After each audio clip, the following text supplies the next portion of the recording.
prazer estar com os irmãos mais uma vez aqui, com essa responsabilidade que é a palavra de Deus. Eu queria convidá-los a abrir em Romanos, carta de Paulo aos Romanos, no capítulo 11, melhor, capítulo 13. Romanos, capítulo 13. Nós vamos ler apenas 4 versículos. Vamos meditar um pouco em um tema interessante. O apóstolo Paulo fala, inclusive, não usando exatamente essas palavras, mas trabalhando nessa ideia. Nós vamos falar essa noite sobre sonolência espiritual. E quem não sabe o que é sono, né? Sono é muito bom, inclusive num tempo como esse tem feito aqui em Jacutinga, né? Tempinho frio, a possibilidade de sono e a vontade de ficar na cama é muito grande, que o tempo é convidativo. Mas o texto que nós vamos ler vai falar de uma sonolência que não é tão boa assim, que é a sonolência espiritual. Eu queria que os irmãos acompanhassem na tradução de vocês, Romanos capítulo 13, a partir do verso 11, diz assim, palavras de Paulo: E isto digo, conhecendo o tempo, que já é hora de despertarmos do sono, porque a nossa salvação está agora mais perto de nós do que quando aceitamos a fé.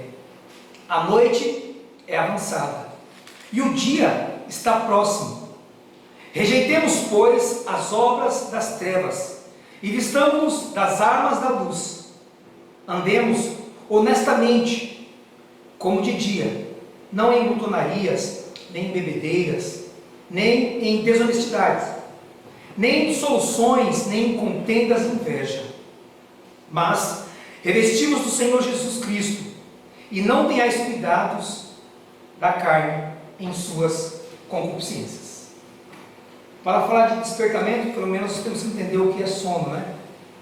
E para ser bem simplista, o sono é um estado de insensibilidade, um estado de incapacidade temporal, em que nós não temos noção e nem controle de nossas faculdades. Por isso que Cristo, quando estava diante da morte de Lázaro, ele disse para uma de suas irmãs que ele dorme. E alguém disse: se ele dorme, então eu sou despertado. E Jesus usou a palavra: ele está morto. Mas a morte para Jesus tem essa conotação, a morte dos seus santos, dos seus servos. E essa palavra é especificamente para nós, a palavra para os crentes, porque quem não conhece Jesus não entende o que é despertamento espiritual. Mas nós conhecemos o Senhor, devemos entender o que é esse despertamento espiritual. Essa necessidade de acordar dessa sonolência, dessa incapacidade de resposta e reação. Conheci um pastor de São Paulo, no município de Jardim Rincão, pastor Geraldo, e ele contou uma experiência interessante uma vez. Que ele atendia no gabinete pastoral uma irmã que estava num quadro depressivo muito agudo. Não era a primeira vez que atendia aquela irmã, e as suas palavras eram palavras de derrota, de fraqueza, de pessimismo. Ela não acreditava em hipótese alguma numa possibilidade de reação de si mesmo. O pastor Geraldo nos conta que ele, ouvindo aquelas lamúrias já há alguns dias, ele estufou o peito e ele gritou naquele gabinete bem forte para ela: você não morreu! Você não morreu! Interessante que essa frase gerou nessa mulher um despertamento. Porque com essa frase ele quis dizer que se você não morreu, você tem esperança. Tudo pode ser reconstruído e refeito, porque você não partiu ainda. A sua fala, o seu discurso é como se você já morreu, como se tudo acabou. E interessante que as pessoas hoje usam muito essa expressão, né? Tudo acabou para mim. Acabou a minha vida, acabou a minha história. Diante de uma situação difícil que posso estar enfrentando. E despertar para o sono é um estado que temos que ter, é uma percepção, é acordar da situação caótica e muitas vezes silenciosa que vai nos envolvendo. Nesse texto, Paulo está falando aqui do amor ser verdadeiro, ser prático, ser real. E ele fala para os crentes ali que é tempo de despertar do sono. E hoje muitos cristãos vivem essa sonolência espiritual, esse distanciamento, essa frieza, por conta de todas as propostas que o mundo vem oferecendo. Para tanto, eu queria compartilhar com os irmãos que um dos sinalizadores que estamos vivendo, por exemplo, uma sonolência espiritual, é quando as obras da carne, e quando eu falo de obras da carne, são as nossas inclinações, as nossas tendências, vontades, desejos, como por exemplo vingança, como por exemplo agir pela nossa força, pela nossa compreensão, pela nossa justiça. Quando queremos agir por nós mesmos, tomando o lugar de Deus, certamente as obras da carne estão prevalecendo na nossa existência e no nosso relacionamento. Então a proposta é falar com os irmãos brevemente nessa noite sobre o que fazer para despertarmos do sono espiritual. A resposta é bem óbvia. Como se desperta uma pessoa que dorme profundamente? Acordando essa pessoa, dando aquele chacoalhão, sabe, quando a pessoa perdeu a hora de trabalho, isso também deve acontecer na vida do crente. Ele deve levar um chacoalhão, não humano, mas um chacoalhão, um agitar, uma chamada de atenção do Deus Todo-Poderoso, do Senhor, por meio da sua palavra, por meio dos seus ensinos. E é justamente dessa maneira que eu quero compartilhar com os irmãos, pelo menos 3 áreas fundamentais em que nós precisamos despertar na nossa espiritualidade, no nosso relacionamento com o Senhor, na nossa vida com Deus, na nossa fé, na nossa devocional. Porque é muito comum, e Paulo escreve isso aos Gálatas, que vocês começaram bem, quem vos seduziu, quem vos enganou. E é muito comum a gente começar a vida cristã cheio de empolgação, alegria, entusiasmo, mas parece que há uma tendência de isso se tornar comum e sem importância. Parece que frequentar a igreja, parece que participar das obras do Senhor, das atividades, é como que um desencargo de consciência, é como que para cumprir um protocolo, é como se eu cumpri o meu papel, eu fiz a minha boa obra da semana, quando na verdade o Senhor quer um relacionamento conosco, um relacionamento diário e constante.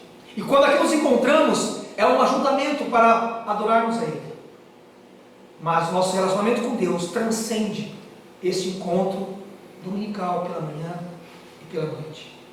Pelo menos 3 áreas nós vamos pensar nessa noite, fundamentais para se viver o despertamento espiritual, com base no texto que lemos. Uma primeira área que nós temos que despertar é a área da santidade. Despertar para a santidade. Eu queria que alguém abrisse sua Bíblia em Efésios capítulo 5, versículo 14. Alguém abrisse Efésios capítulo 5, versículo 14. E lesse para nós bem alto este versículo, Efésios 5, 14. Pelo que diz: desperta, ó tu que dormes, levanta-te de entre os mortos e Cristo te iluminará. Desperta, tu que dormes. Palavra de Paulo aos Efésios. Há um entendimento errado sobre a questão da santidade, e é algo que precisamos despertar. Digamos assim, que está parcialmente correto. Por exemplo, dizem que santidade é você viver longe do pecado. E eu diria que essa definição, santidade, viver longe do pecado, ela está parcialmente correta. Porque talvez uma resposta melhor para a santidade não é tão somente estar longe do pecado, mas santidade é estar próximo de Deus. Porque, irmãos, estando próximos de Deus, não alterando essa sequência, estaremos fortes contra o pecado, suas armadilhas e as nossas tendências e as nossas inclinações. Porque lutar para viver longe do pecado, com nossas bases, com nossa experiência, com nosso conhecimento, sempre será insuficiente. O relacionamento com Deus, estar próximo do Senhor, porque um dos conceitos de santidade é separado, ter a sua vida separada para Deus, sua vida dedicada ao Senhor, nos fará fortes, irmãos, diante do pecado e das suas armadilhas. Então, o primeiro despertar para a santidade é também estar consciente do pecado e seus efeitos. Estamos vivendo uma época em que o pecado está relativizado. Agora, pecado é o que eu acho, ou o que você acha, não é mais o que a Bíblia diz. Infelizmente, nós estamos vivendo essa época. As pessoas estão relativizando e nem tudo é pecado. É a forma como você vê, como você entende. E a Bíblia nos fala que pecado é tudo aquilo que desagrada ao nosso Deus, tudo aquilo que fere ao Senhor, tudo aquilo que fere os princípios de Deus, tudo aquilo que vai contra o ensinamento do nosso Deus. Então nós, como servos do Senhor, temos que estar ciente do pecado e os seus efeitos. Às vezes o pecado é tão sedutor, saboroso e agradável, por causa da nossa inclinação, da nossa carne, mas nós vamos só perceber o estado em que nos encontramos quando começam os efeitos do pecado, quando as suas consequências, quando a conta chega. E aí nós percebemos que parceria errada, que caminhada errada fizemos com o pecado. E eu queria que alguém abrisse a Bíblia em Isaías 59, versículos 1 e 2. Tudo aquilo que vai contra os princípios de Deus, e não aquilo que eu acho, porque o principal efeito do pecado é que ele nos separa de Deus, ele nos distancia do Senhor, ele causa um abismo, ele causa uma separação entre nós e o nosso Deus. Isaías 59, versículo 1 e 2. Eis que a mão do Senhor não está encolhida, para que não possa salvar, nem surdo o seu ouvido para não poder ouvir. As vossas iniquidades fazem separação entre vós e o vosso Deus, dos vossos pecados encobrem o seu rosto de vós, para que vós não ouçam. Olha o efeito principal do pecado: separação entre nós e o nosso Deus. Rompe a conexão entre nós e o nosso Deus. Deus não compactua com o pecado. Deus não aceita o pecado. E hoje estava meditando com minha esposa em casa, por exemplo, na vida do rei, ali na divisão do reino entre Jeroboão e Roboão. Interessante que Jeroboão, por exemplo, apesar das suas boas intenções, Jeroboão não rompeu a idolatria. E o Senhor claramente reprovou o rei Jeroboão por causa desse laço com a idolatria. O Senhor não aceita pecado, o Senhor não aceita substituição. E o Senhor quer de nós consciência de pecado. O Senhor quer de nós sabermos o que é o pecado. Despertar para a santidade, meus irmãos, também é entender que a santidade é um processo de constante vigilância. Santidade é um processo de constante vigilância. Não é porque aceitamos a Jesus e está tudo resolvido. Somos inatingíveis, temos imunidade, o pecado não há de nos superar. Nós estamos no mundo, irmãos. E Jesus, quando orou para os seus discípulos, lá em João, se não me engano, capítulo 15, ele falou: não peço que os tire do mundo, mas que o livre do mal ou do maligno. Porque o Senhor sabia os apertos que passaríamos neste mundo. Então o nosso adversário, ele quer nos seduzir, ele quer nos fazer cair, ele não quer que vivamos em santidade de maneira a agradar a Deus. Portanto, despertar para a santidade é compreender também esse processo de constante vigilância.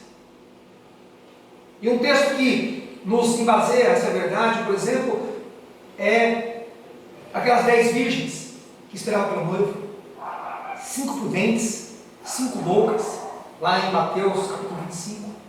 Me chama a atenção o versículo 5 que fala que o noivo demorou e elas começaram a cochilar e pegar no sono. Mas a diferença está quando o noivo aparece. Todas despertam, mas 5 estavam preparadas e 5 estavam desesperadas, porque não tinha mais seu óleo para receber o noivo. Irmãos, então isso nos faz entender que a sonolência, o sono, todos nós estamos sujeitos. Todos nós estamos sujeitos ao sono. Mas como é que agimos ao despertar? Será que estamos preparados? Será que vigiamos nessa questão? Será que vivemos de maneira a agradar a Deus? Irmãos, quando as coisas banais, quando as coisas dessa vida, quando o excessivo lazer se torna mais importante na nossa vida que as coisas de Deus, que servir ao Senhor, que o tempo com o Senhor, irmãos, estejamos alertas, porque estamos trilhando um caminho de sonolência espiritual, no que diz respeito à santidade. Quando as coisas do mundo atrai o nosso olhar. Quando é um fardo as coisas de Deus, quando é cansativo servir ao Senhor, quando é desgastante, não há prazer, não há motivação mais servir ao Senhor, quando o nosso prazer está mais nas coisas do mundo. Precisamos ficar atentos, pois precisamos despertar para a santidade, para a proximidade com o nosso Deus. Conhece crentes, por exemplo, que tem aquela tendência de sempre criticar as coisas de Deus, a obra do Senhor, as atividades da igreja, tudo aquilo que é do rei. Conhece pessoas que criticam, não apoiam, não participam, sempre tem uma palavra desmotivadora. Conhece pessoas assim? Isso é um sinal perigoso de distanciamento, de sonolência espiritual, de falta de santidade. E não esqueçamos que santidade é um processo constante. A salvação é instantânea, mas a santidade é um processo, até o dia de Cristo. Estejamos atentos, estejamos alertas e acordados para o dia do noivo. Mas uma outra área fundamental que temos que despertar, meus irmãos, é despertar para a oração. Eu queria que alguém lesse para nós Mateus 26, 41.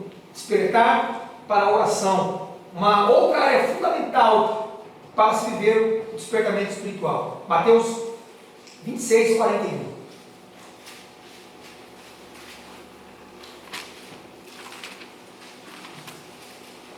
Quem achou pode ler, por favor. Vigiai e orai, para que não entreis em tentação. O espírito, na verdade, está pronto, mas a carne é fraca.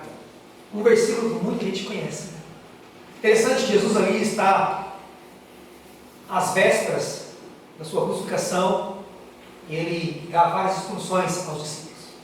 E particularmente aqui ele se encontrava com Pedro, Tiago e João e pediu que eles vigiassem enquanto ele ia orar, falar com o Pai no instante, e de repente ele os pega, eles dormindo, sonolentos, porque estavam cansados, a noite era propícia, e o Senhor, Jesus se percebe sozinho naquele momento, em que ele contava com os discípulos, mas eles estavam sonolentos e cansados. Deus nos dá ferramentas, irmãos, suficiente. Deus nos dá ferramentas suficientes para vivermos longe do pecado e da sedução deste mundo. E uma das ferramentas é a oração. Uma das ferramentas é a oração, mas é uma outra área que nós não podemos negligenciar. Tomando um total cuidado para que a oração não vire, como eu falei de início, um desencargo de consciência, um cumprimento de protocolo. Porque a oração é relacionamento com Deus, é conversar com o Senhor. E eu passei por uma experiência recentemente, que eu fiquei triste que eu ouvi aquilo daquela moça, mas talvez muitos tenham esse entendimento errado sobre oração. Recebemos recentemente uma família em casa, e aí um casal, e aí a gente ia almoçar, e aí minha esposa pediu que a esposa do rapaz fizesse a oração. E ela falou uma frase que me deixou muito entristecido. Ela falou: eu prefiro que o seu esposo, que é pastor, que ele ore, porque ele fala bonito. Eu não sei falar as palavras que ele fala. Parece bonito, né? Parece um elogio, mas aquilo me entristeceu. Eu falei para ela: mas quem disse que oração é falar bonito? Oração é conversar com Deus. O que Deus requer de nós é um coração derramado, é um coração quebrantado diante dele, um coração sem reservas. Porque, irmãos, se tem alguém que nós não conseguimos fazer média, é com Deus. Se tem alguém que nós não vamos impressionar, é Deus. Ele nos conhece profundamente. Salmo 139. Lá quando você foi gerado, Ele te conhecia. Ele sabe do meu e do seu amanhã. Ele nos conhece. Não há como impressionar o Senhor. Podemos querer impressionar os homens, mas que vantagem tem isso? Me lembra a oração do fariseu, que batia no peito, na sua oração. E o publicano falou: Senhor, tem misericórdia de mim, pecador. Publicano. E aí, irmão? É a oratória? É o bom conhecimento? É impressionar as multidões? Ou é a sinceridade do coração? Deus requer de mim e de você sinceridade do nosso coração, Querido, o momento mais íntimo teu de Deus é a oração. Jesus estava no momento íntimo com o Pai, aonde ele chega a declarar: se possível, passa de mim esse cálice. Jesus, na sua condição humana, irmão, sentindo o que eu e você sentimos: angústia, pavor, medo, insegurança. Na sua condição humana, ele se derrama diante do Pai e esperava ter os seus discípulos próximos, mas ele viu que estava sozinho. Irmãos, oração é relacionamento. E aí eu te pergunto, de maneira retroativa: como está a sua vida de oração? Como está a sua vida de oração? Porque existe uma outra vaidade, né? Não sei se isso acontece aqui, mas por exemplo, de onde eu vim acontecia muito isso. Hoje eu passei 3 horas de joelho, eu passei 5 horas de oração. E às vezes eu via nessa fala vaidade. Será que Deus tem uma calculadora onde ele fica contabilizando o tempo de oração? Deus tem um coração sincero,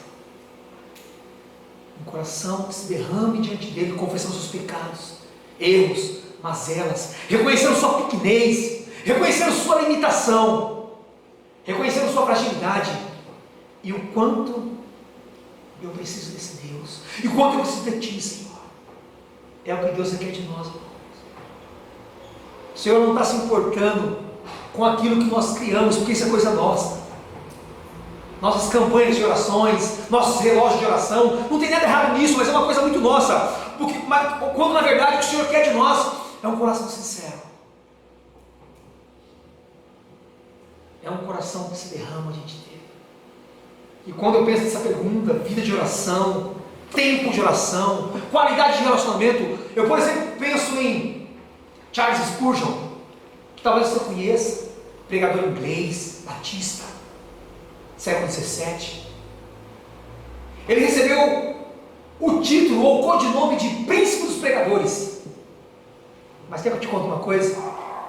O maior destaque na vida de Spurgeon não era nem a pregação, era a oração. Charles Spurgeon era um homem de oração. Se você procurar a biografia dele, alguns livros dele, Charles Spurgeon era um homem de oração.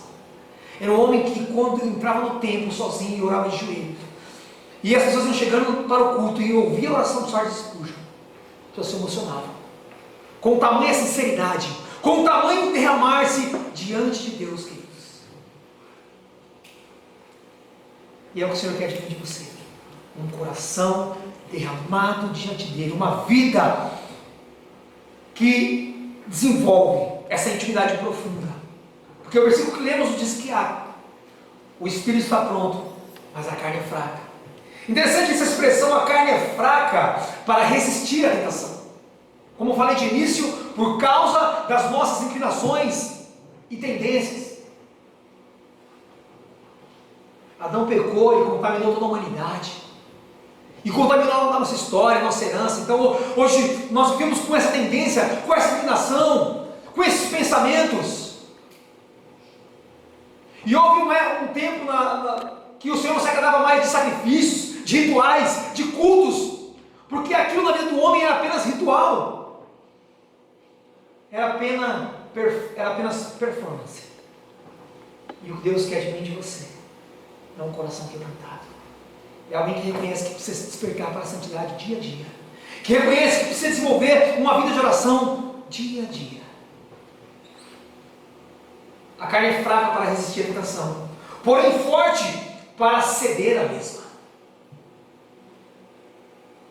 Ela é fraca para aquilo que a atrai, e forte para ceder aos caprichos e às concupiscências da carne. Aonde no texto de Romanos, Paulo traz até algumas coisas: glutonarias, bebedices, traz até uma lista. Mas mesmo Paulo, escrevendo aos Gálatas, ele fala das obras da carne. Traz uma lista ali, no capítulo 5, a partir do verso 22. E queridos, como eu falei de início, o que nos fará forte contra o pecado não é dizer não ao pecado, não é dizer não ao pecado, mas dizer sim a Deus, dizer sim ao Senhor, relacionar-se com Deus. buscar ao Senhor, ter Deus como primazia, ter o Senhor como importância, por meio do relacionamento, por meio da oração. Querido, ninguém há de resistir você todos os dias da tua vida, se você estiver próximo de Deus, querido. O sono virá, como veio para as 10 virgens, mas você vai despertar e estará preparado. Pensemos nisso, irmãos. Porque vigilância e oração se completam. Por isso a expressão vigiai e orai. Orar é falar com Deus, se relacionar. E vigilância, qual o papel de um vigilante, por exemplo? O vigilante, o vigilante de banco, o vigilante de uma empresa, né, que também é bem chamado de sentinela, né, ele está de olho em qualquer movimento estranho. Ele está atento contra o inimigo, contra o ladrão, contra uma invasão. Queridos, então nós temos que ficar vigilantes também, atentos. Orar, ficar atentos. Vigilância e oração caminham juntos.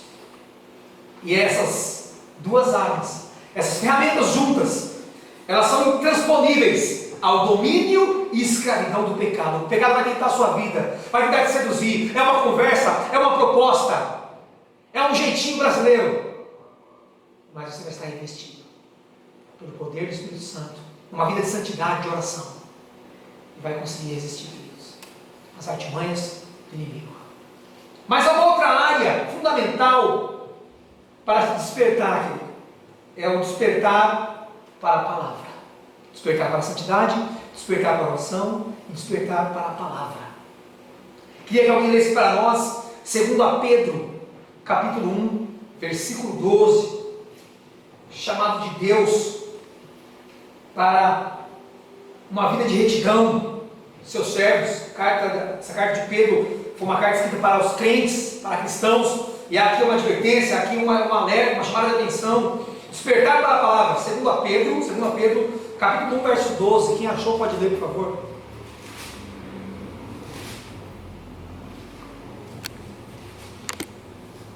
Por esta razão, estas coisas, embora estejais certos da verdade já presente convosco e nela confirmados.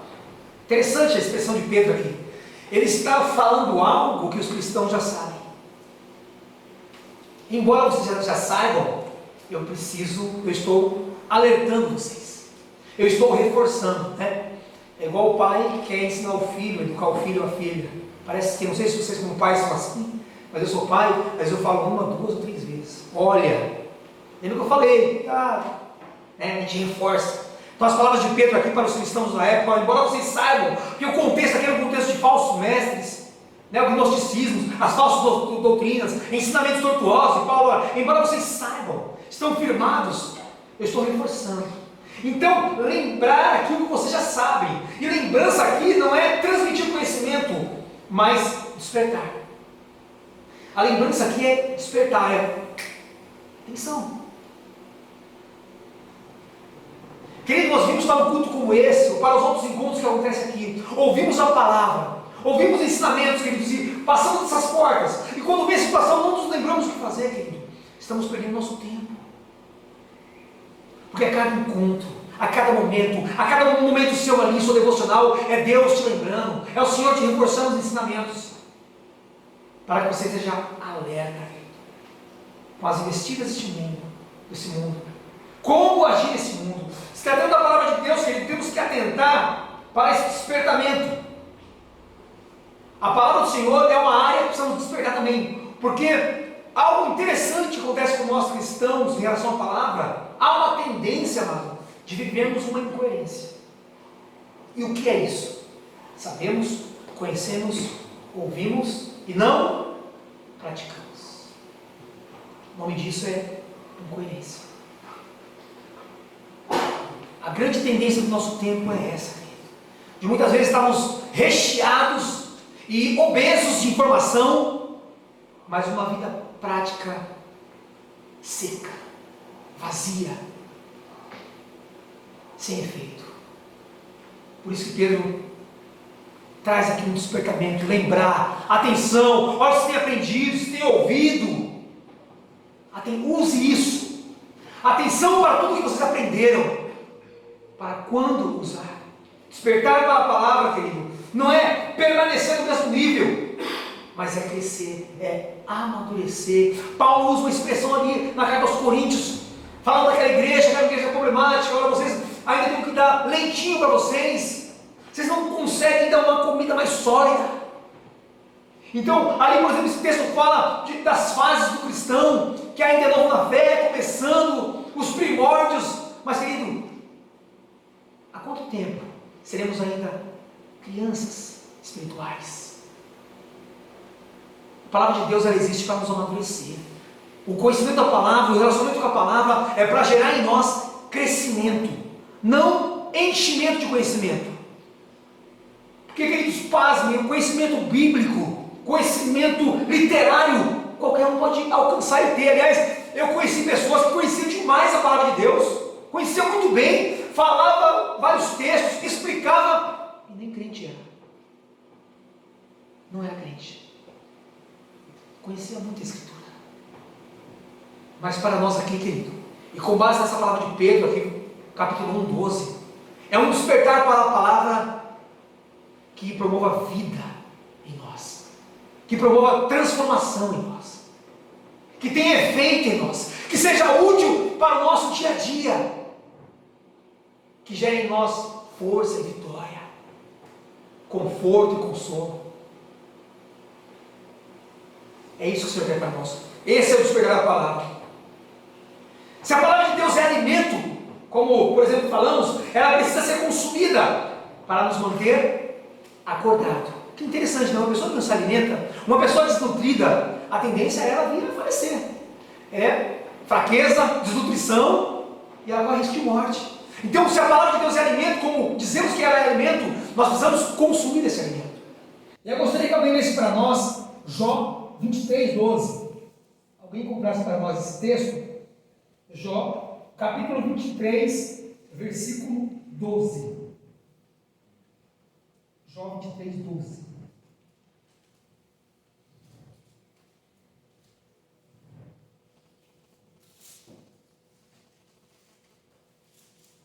Não afastei de seus mandamentos, dei mais valor às suas palavras que ao alimento diário.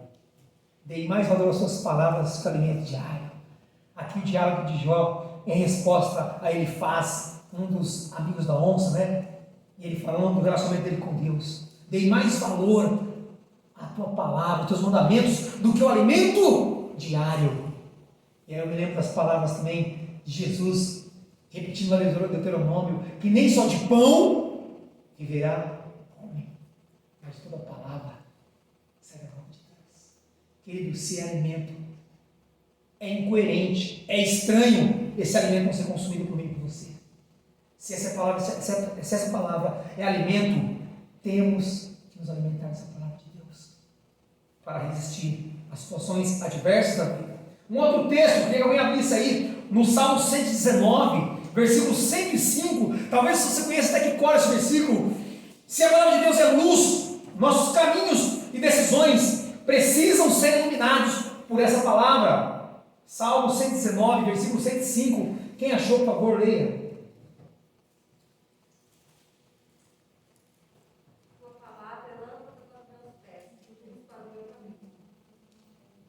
Tua palavra é lâmpada para os meus pés e luz para o meu caminho. Versículo tão lindo, tão repetido, tão citado, tão timbrado aí, colado nas portas, nos carros, nos adesivos, mas às vezes não entendemos a profundidade dessa expressão. Se a palavra de Deus é luz, nossos caminhos e decisões precisam ser iluminados por ela. Querido, cuidado com o momento de forte emoção. Cuidado com o momento de grande ansiedade, em que você precisa tomar uma decisão. Lembre-se da palavra de Deus. Busque ao Senhor Deus, me oriente. Talvez pessoas aqui tenham essa experiência. Eu tive muita experiência com a palavra de Deus, onde não sabia o que fazer, que rumo tomar, que decisão tomar. E às vezes sozinho no meu quarto, Deus me falou profundamente pela sua palavra. Deus também me falou ao ir num culto, angustiado. E a palavra que ele ministrava veio ao encontro, veio como resposta à minha angústia. Querido, a palavra de Deus, luz que ilumina, que esclarece, que transforma os nossos caminhos. Precisamos fazer uso dessa verdade. Despertar para a palavra é entender que se ela é luz, nossos caminhos e decisões precisam ser iluminados por ela. Mas também despertar para a palavra é entender que essa palavra é viva. E isso me deixa muito feliz. A palavra de Deus é viva. Por isso que a Bíblia não se compara com outro livro. Porque é um livro que, por incrível que pareça, suas mensagens se renovam a cada dia. São textos que você já leu várias vezes, mas parece que um dia o texto veio no momento certo, na hora ideal, e consolou o teu coração e a tua alma. Mas estranho, eu já li tanto isso, e hoje eu li isso de novo e soou diferente no meu coração. Essa palavra é viva, querido. E se ela é viva, precisamos crer no seu poder penetrante e revelador. A palavra de Deus penetra o teu e o meu coração e revela toda a verdade, tudo que está escondido, tudo que está machucando, torturando, doendo, causando distanciamento, sofrimento. A palavra de Deus tem esse poder. Alguém abre Hebreus capítulo 4, versículo 12. Se ela é viva, precisamos crer em seu poder penetrante e revelador. Hebreus 4, 12. Alguém leia, por favor.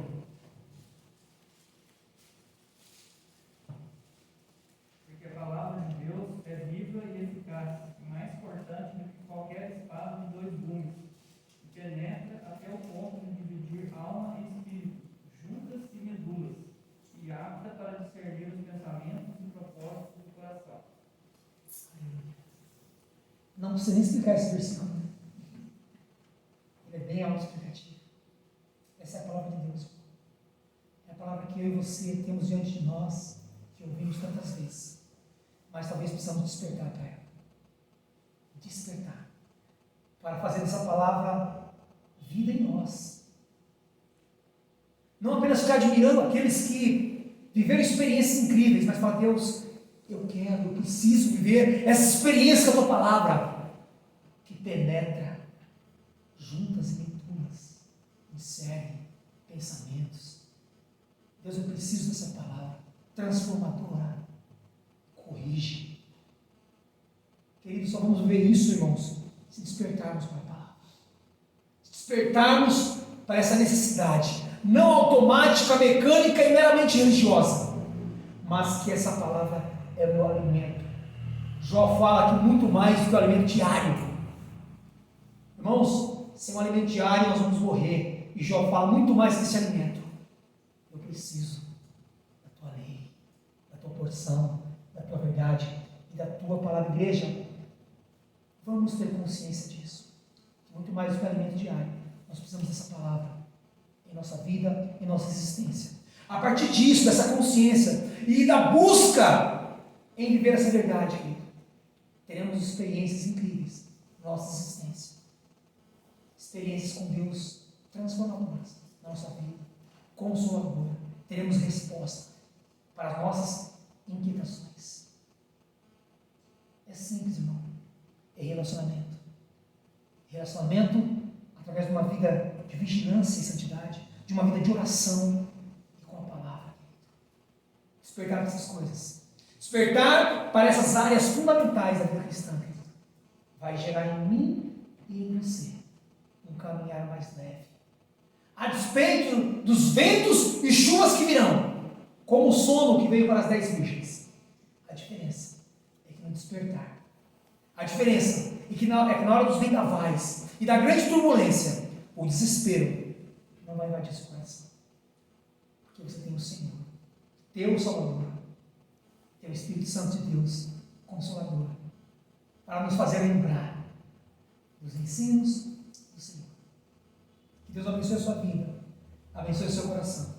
E antes de nós cantarmos o Senhor, eu queria mais uma vez orar com os irmãos, com base no que nós estudamos nessa noite, sobre esse despertamento espiritual, essa sonolência espiritual.